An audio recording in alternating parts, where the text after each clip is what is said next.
Actually, this fact is quite evident from the following diagram,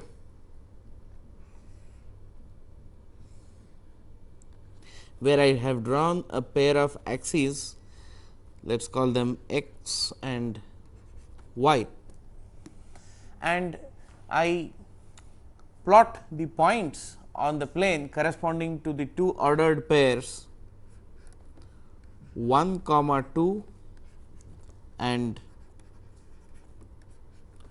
2 comma 1. 1 comma 2 would be a point with an x coordinate of unity and a y coordinate of 2. So, if this is 1 and this is 2, 3, so forth, 1, 2, etc., then the first point 1 comma 2 would be around here. The second point 2 comma 1 by the same procedure would land up here, and these two are obviously different points on the plane. Since our signals are supposed to be functions which have different values at different points of the domain, and since both these two are clearly different or distinct points of the domain, there is no reason at all why a signal should have the same value at the first point and at the second point. In short, therefore, we mean to exclude the possibility of confusion and consider the most general situation by making a distinction between the points 1 comma 2 on the one hand and 2 comma 1 on the other hand, or more generally the point A comma B on the one hand and B comma A on the other hand. These are always different points. There is one more occasion in which we will be concerned with ordered pairs of numbers, and that is about to be discussed in a moment. But let me wind up my remarks about the domain of a signal by saying that here we have considered a domain of 2 dimensions. We could also consider a domain of 3 or more dimensions and define signals on domains of higher dimension. Such signals where the domain is not a point on a line, but either a point on a plane or a point in 3-dimensional or higher dimensional space is called a multi-dimensional signal.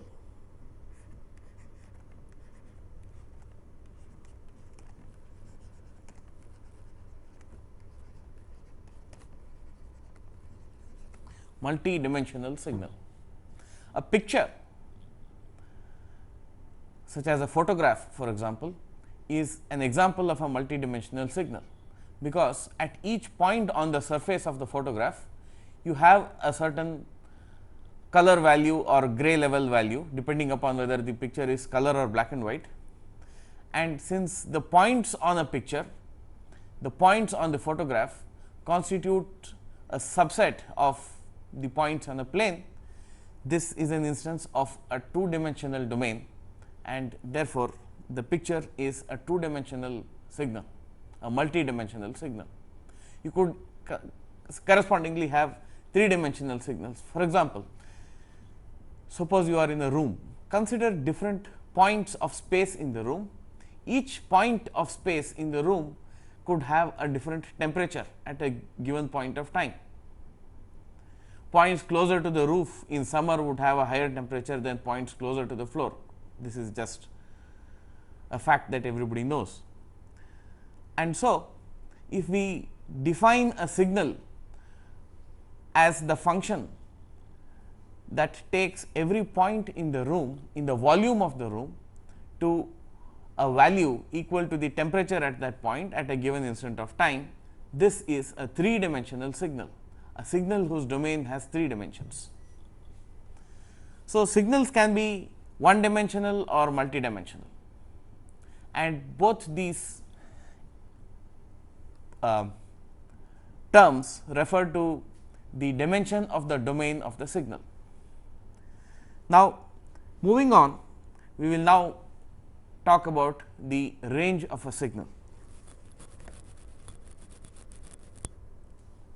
The range of a signal is the set out of which the signal takes values.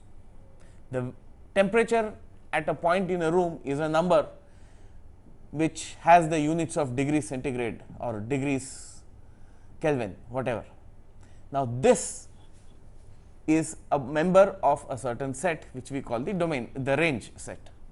The range set therefore contains all possible values that the given signal can take at different points on the domain, the set of all possible values that the function can assume. Thus, for example, if we take a concrete instance such as the signal sin theta. Theta now is the domain, and we know what principal values theta can take. Theta, the domains, the set of all values theta is the interval 0 to 2 pi on the set of real numbers. What about the range of sin theta? The range of sin theta is the set of all values that sin theta can assume when theta runs from 0 to 2 pi. This we know is the set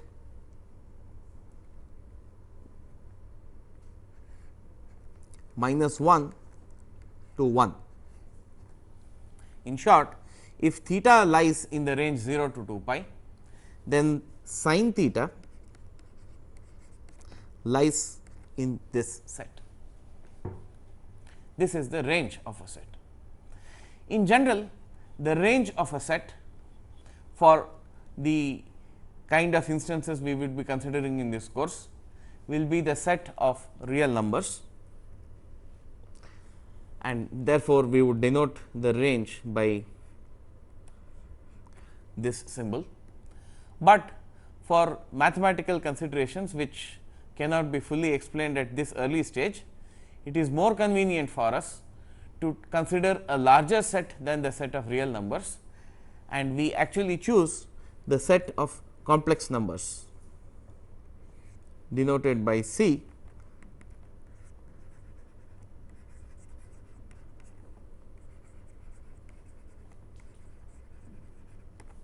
complex numbers.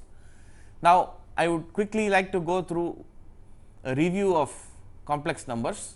Complex numbers, as we know, are represented by ordered pairs of real numbers. We are back to ordered pairs once again, as you can see. And so, a general complex number C would be written as A plus I B, where I is the square root of -1, something we know. Somehow, for historical reasons, in electrical engineering, the letter I has been used for other purposes than representing the square root of -1, and in electrical engineering, instead of I we use J. Square root of -1. So, it is the same thing, the name alone is different. So, we would write C as equal to A plus J B. A is called the real part and is denoted by the real part of C. B is called the imaginary part and is denoted by this.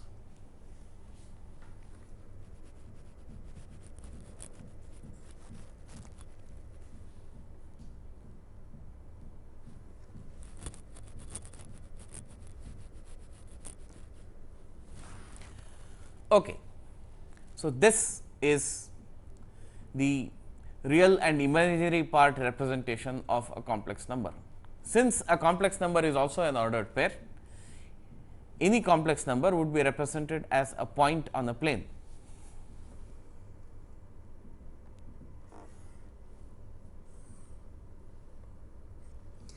If we use the horizontal axis to denote the real part of any complex number x and the vertical axis to represent the imaginary part of the same complex number, then A plus j b would be say a point over here, where this would be A and this would be B. Different complex numbers would result from using different values for A and B, and again it is evident that A plus j b is certainly not equal to B plus j a. They are different complex numbers. So, the order matters. What we have just plotted is often called the rectangular representation of a complex number.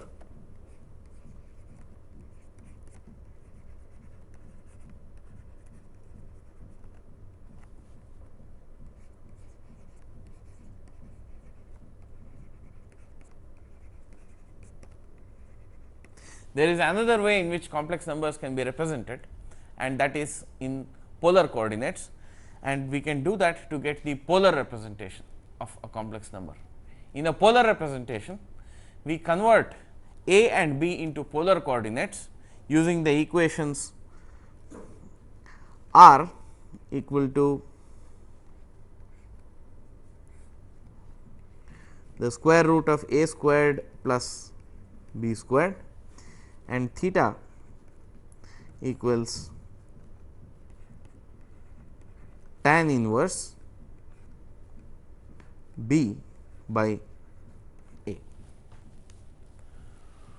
Clearly, a and b can be recovered from r and theta, and that can be done by using the equations a equals r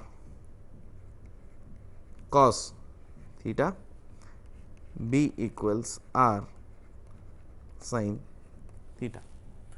Anyway, all this is by review, by way of a review. You already know all of this. Now, using r and theta, we could represent points on the plane, but now the coordinate frame would look a little different. I would just draw a horizontal line like this. This is the r direction, and the theta direction would be an arc in this form.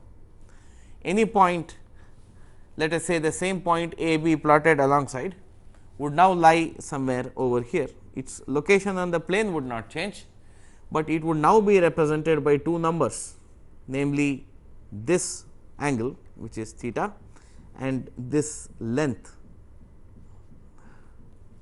the length of this radial line, which is r.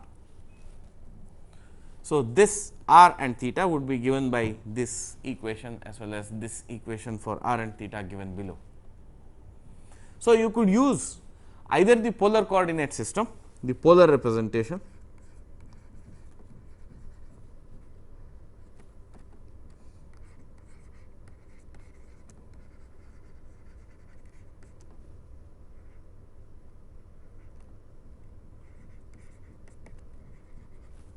or the rectangular representation to represent complex numbers, to address a particular complex number.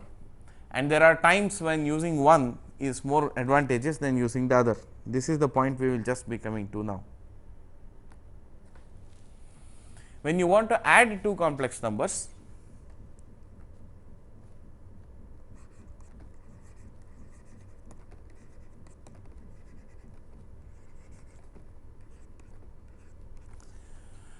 you would find the rectangular coordinate representation more convenient, because c plus c prime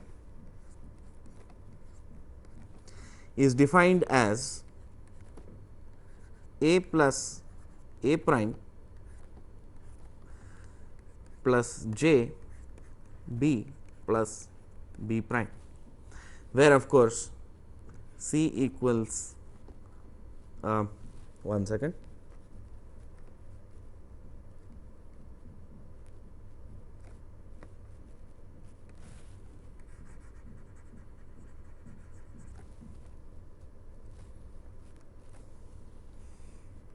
A plus j b and c prime equals a prime plus j b prime.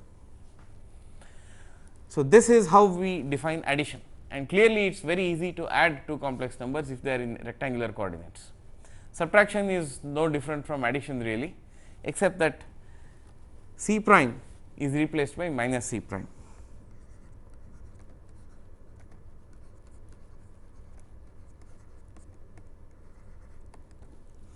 Minus c prime is defined as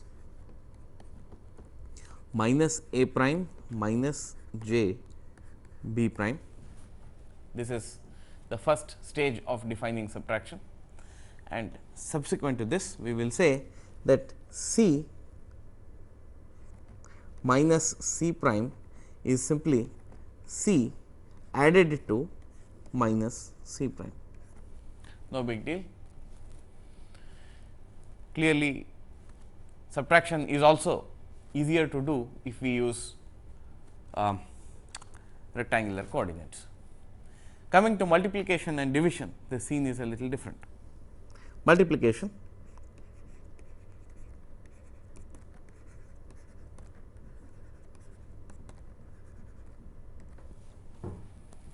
here it is not convenient to use the rectangular representation, because if we use the rectangular representation we would get c times c prime as equal to a b minus a prime b prime plus j times a prime b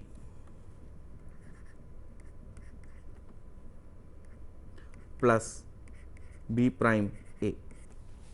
That is not so convenient. Instead, if we look at multiplication in polar coordinates, it is much easier. Let us say that c is r at an angle theta. This is how we would denote the function in polar coordinates, and c prime equals r prime at the angle theta prime. Then the multiplication of c and c prime is given by r times r prime at an angle theta plus theta prime. Likewise, division is very straightforward in polar coordinates. C divided by c prime is simply given by r divided by r prime.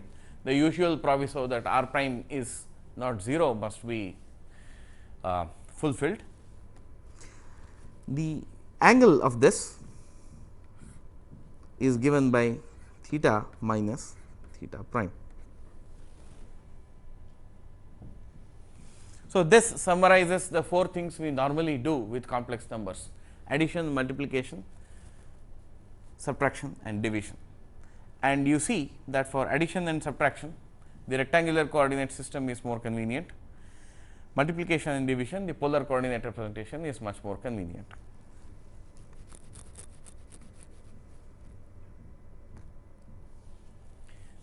However, there are a couple of other things we do with complex numbers, and as it happens in the study of signals and systems, we will be doing this pretty often. And these things are raising complex numbers to a power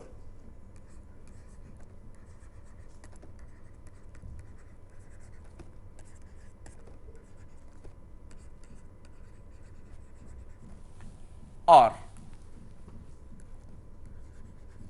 extracting the nth root.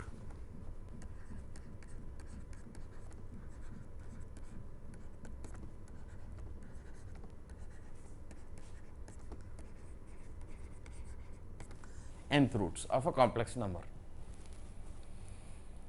And for this it is important to just use the rules of division and multiplication that we have already devised.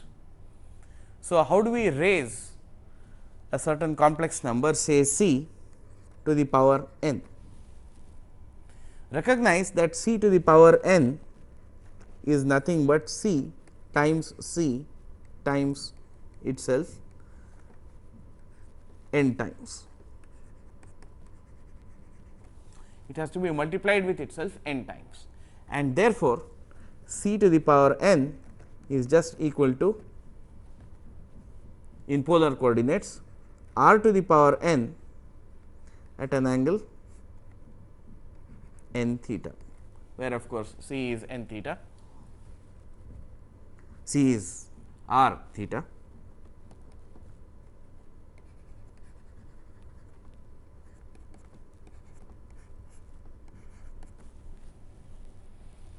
Extracting the nth root,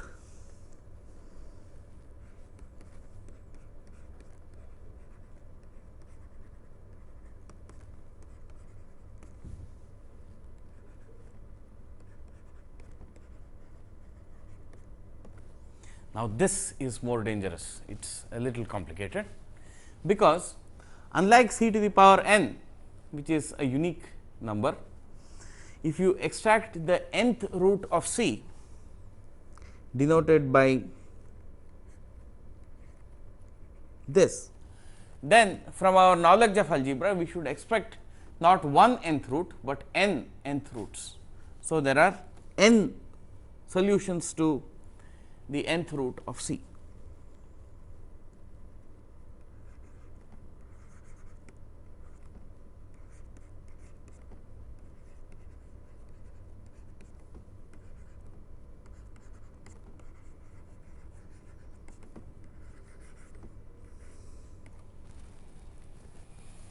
So, how do we find the n different nth roots? Let us try to understand this carefully. We have c given again, just to remind ourselves, by r and theta, fine. Now, we want to find a number, let us call it d, such that d to the power n equals c. Since we have just seen how to raise a number to a power in the earlier lines, we can immediately see that one of the nth roots is very easy to find. What is that one of the nth roots that is most easy to find? It is simply d equals the nth root of r, that is the magnitude of d, the length of the radial vector of d, that is clearly just extracting the nth root of a real number, that is straightforward. Now, there is the angle, and we could always take this angle to be theta by n. But then what about the nth root of r? The nth root of r, in this case we will only choose the positive number, which is the nth root of r.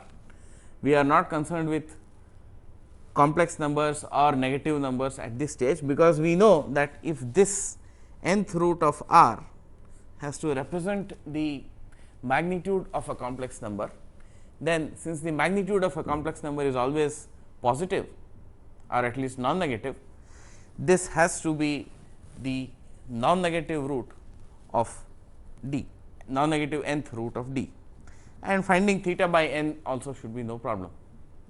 However, this is just one of the n different nth roots of c. What about the remaining roots?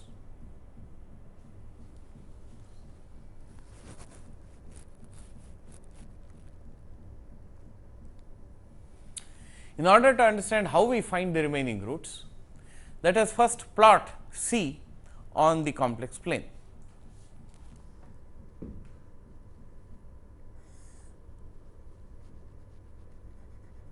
Let us say this is the origin, this is the positive direction, the radial direction, and let us say that c is over here. This is the point c. Now, you see what we have just obtained as the nth root of r with a phase or angle equal to theta by n is one of the roots, It is the most straightforward route. It is obtained by just taking this radial vector, finding its nth square root, and then taking this entire angle and dividing it into n equal parts. So, you would get a much shorter vector normally, assuming that r is greater than 1, and you would get a much smaller angle. But because of the fact that theta plus 2 pi is also equal to theta, you have a means of extracting more roots. What we will essentially do now is to see how we get the remaining roots. Can you break here for a minute?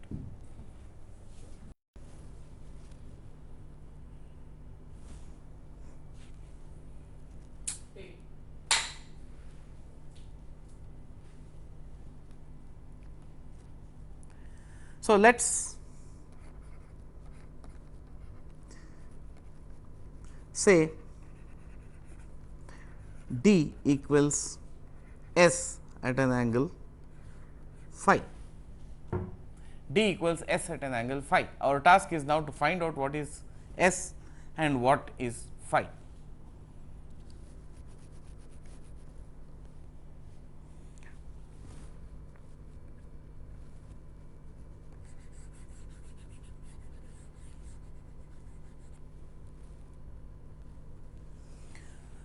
Okay. Now, remember that S, which is the magnitude of D, quite like the magnitude of C, which is R, has to be a positive number, and therefore, from D to the power n equals C, we already know that S to the power n must be equal to R, and therefore, S is nothing but the positive nth root of R. There is only one positive nth root of R, and we can easily find that out. So much for S. Now, for phi. What value can we give to phi? The straightforward answer is take phi equal to theta by n. This of course, is one of the correct answers, but it unfortunately leaves out the remaining correct answers. If phi is chosen to be theta by n, then clearly n phi is theta, and this particular choice of phi and S would clearly give us one of the nth roots of R of C as follows: D equals the nth positive root, the positive nth root of R at an angle theta by n. Now, we have to look for the remaining n minus 1 roots, and these can be found as follows. There is little we can do with the magnitude, because S has to remain the positive nth root of R. However, there is room to play with the angle of D, namely phi. We have just chosen phi to be theta by n. Are there other values of phi which will, when multiplied by n, yield the same value as theta? On the face of it, it seems impossible, but we must recall that angle in a polar representation repeats itself every 2 pi radians. In short, theta is the same as theta plus 2 pi. In fact, it is the same as theta plus 2 k pi for various values of k. Once we recall this, we can see a means of extracting the remaining roots of C by finding other values for phi. We will now see that we can take, we will call the first value of phi that we have found, phi equal to theta by n, as phi 1. Now, we can say that phi 2 is just theta plus 2 pi, the entire thing divided by n. which means phi 2 equals theta by n plus 2 pi by n. Now, this quantity theta by n plus 2 pi by n is quite certain to be different from theta by n, because we have another angle 2 pi by n added to it. But what happens is that when we multiply phi 2 by n, we will get n phi 2 equals theta plus 2 pi, which comes out to be the same angle as before. Thus, phi 2 is another legitimate angle that can be assigned to the nth root of C, or equivalently to the another choice for D, for the angle of D. Now, we can clearly see how we can get more values for phi. Phi 3 could be taken as theta plus 4 pi by n, and so on until we come to phi n equals theta plus n minus 1 times 2 pi by n. Each of these gives us different values for phi, and we would say that the nth roots of C may be enumerated as S phi 1, S phi 2, and so on until S phi n. So, there are n nth roots of the complex number C. In general, most of these would be complex, but there could be certain specific instances where the choice of n or the choice of C could yield more than one real root.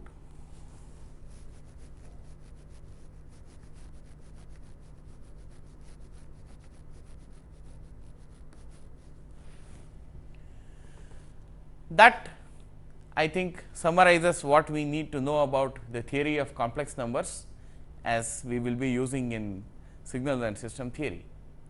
The last thing I would just like to touch upon relating to complex numbers is how we have complex valued functions, how we represent complex valued functions.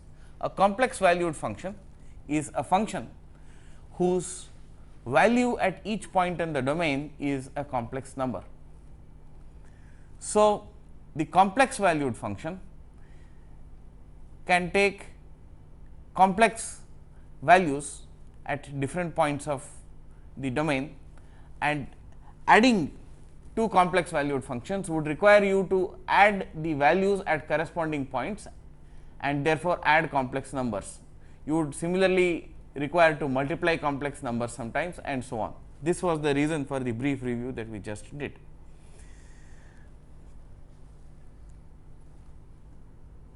This was of course the instance where we have chosen the range to be the set of complex numbers. There could be situations where we want a more intricate set for the range of our signal. Just like for the case of the domain, we started with a one dimensional domain, namely the set R or the set Z, which was the set of integers. We could use a higher dimensional range.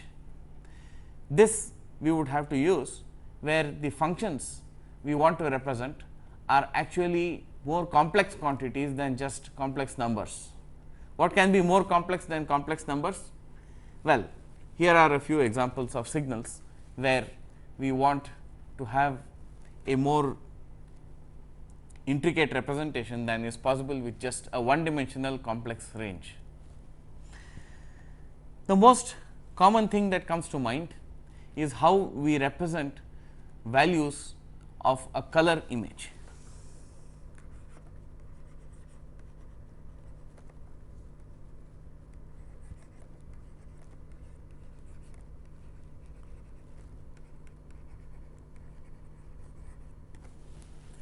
a color picture is one which has different colors at different points on the surface of the picture. Now, while it is out of the scope of this course to discuss this in depth, it can be shown that in order to represent different values of color, or rather to distinguish different colors, we need a representation that goes beyond just the set of complex numbers. What is most frequently used is not the set of complex numbers, but a three-dimensional real number set. That is, we use R3 to denote different values of color. This follows from some theory of color representation, which was done quite some time ago, which showed that human vision can be represented by a set of values called the tri-stimulus values of any color.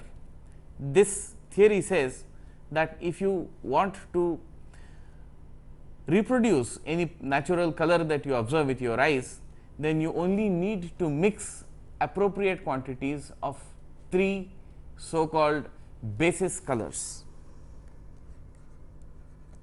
or basic colors.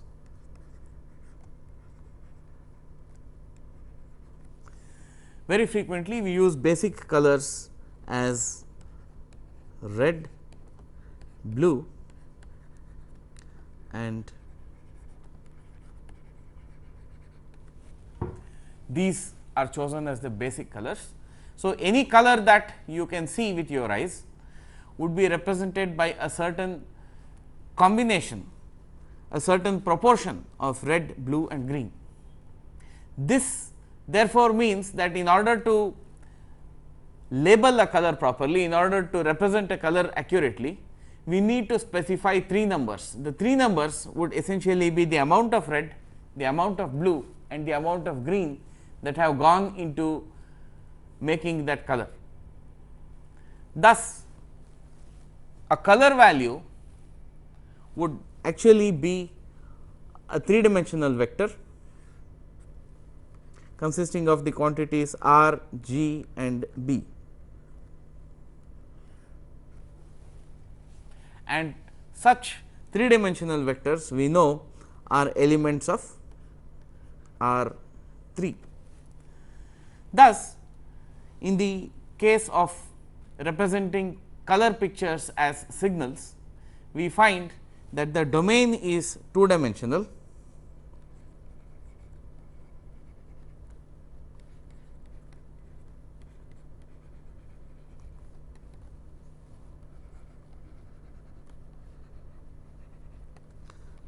it is R2 and the range is R3. Functions or signals where the range is more than 1-dimensional are said to be multivariate.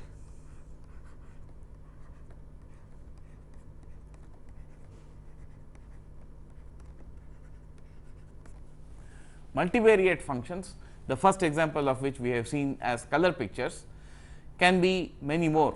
We can find many more examples for them. For example,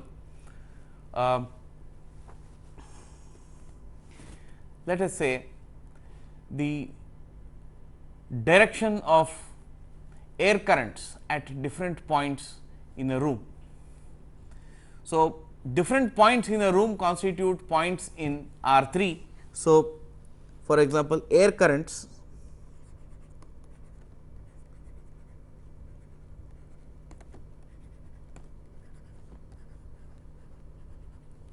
room would have a domain, as I just said, of R3, because the room is a volume of space, and at each point on the domain, which means to say at each point in the room, we would actually have to represent the direction of the currents. That means, we would have to give two angles to give the direction of the air current at that point. If we wanted the magnitude as well as the direction of air current, then we would actually have to give the x component, the y component as well as the z component of the air current magnitude at each point. Functions where the range of the signal requires more than one dimension for representation are called multivariate functions.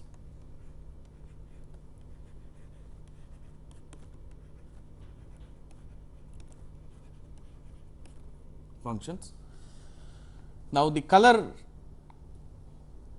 picture is one instance of a multivariate function. We can think of more examples. Consider, for example, air currents at different points in the volume of a room.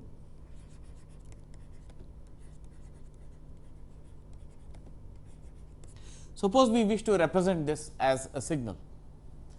That means, at each point within the volume of a room, we would like to know the magnitude and direction of the air currents. Now, the magnitude and direction of the air currents is essentially the magnitude and direction of the velocity of air at different points. For example, close to the ceiling fan, you would have a lot of air current magnitudes mostly aiming downwards. At other points, you could have different air currents depending upon local conditions and all kinds of circumstances. So, to represent air currents in a room, you would need a three-dimensional domain.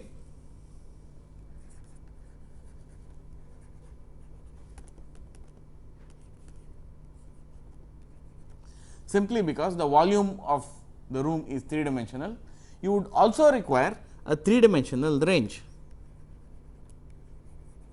And this three-dimensional range would simply be used to represent the three velocity components along x, y and z of the air current at the respective point on the domain. So, at each point on the domain, at each point in the volume of the room, we would have to place a three-dimensional real vector. So, this is another case of a multivariate function. We can construct various multivariate functions in the same manner. For example, another example is the magnitude and direction of the Earth's magnetic field at various points on the Earth's surface.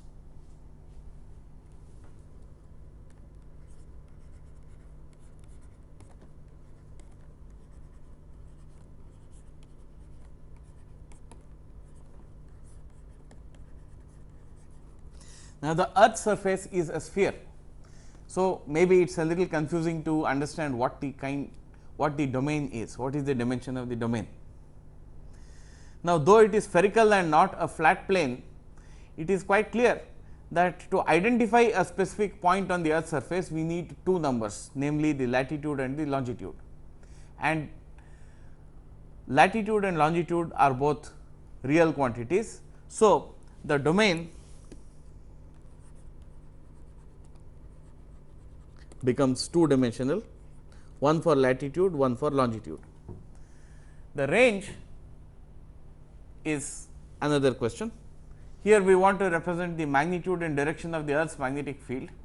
If we assume that the Earth's magnetic field is confined to the horizontal plane at each point on the surface, then we only have to give the direction of the magnetic field as so much component in the northern direction, so much component in the eastern direction or western direction, whatever, and this is all we would require to do.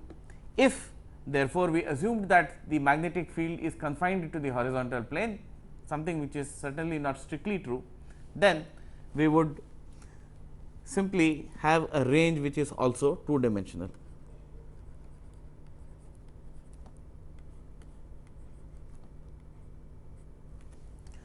For this course, we will confine ourselves to the simplest kinds of signals, signals which have a one dimensional domain and a one dimensional complex range. So, for the rest of this course,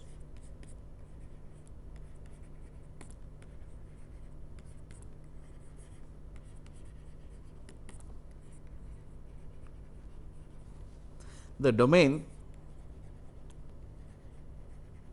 we will assume is either R or the set of integers z, that the latter is for discrete signals, signals defined on what are called discrete time.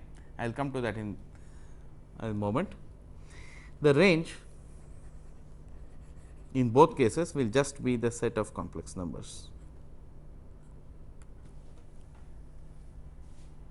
We do not have to worry about multivariate multidimensional signals in such an early course, but I did have to mention them just to tell you that there are more complex signals possible, and that almost any phenomenon that one can think of can be represented as a signal. Right. So, we have multidimensional and multivariate signals, and signals can be represented as maps from domains to range.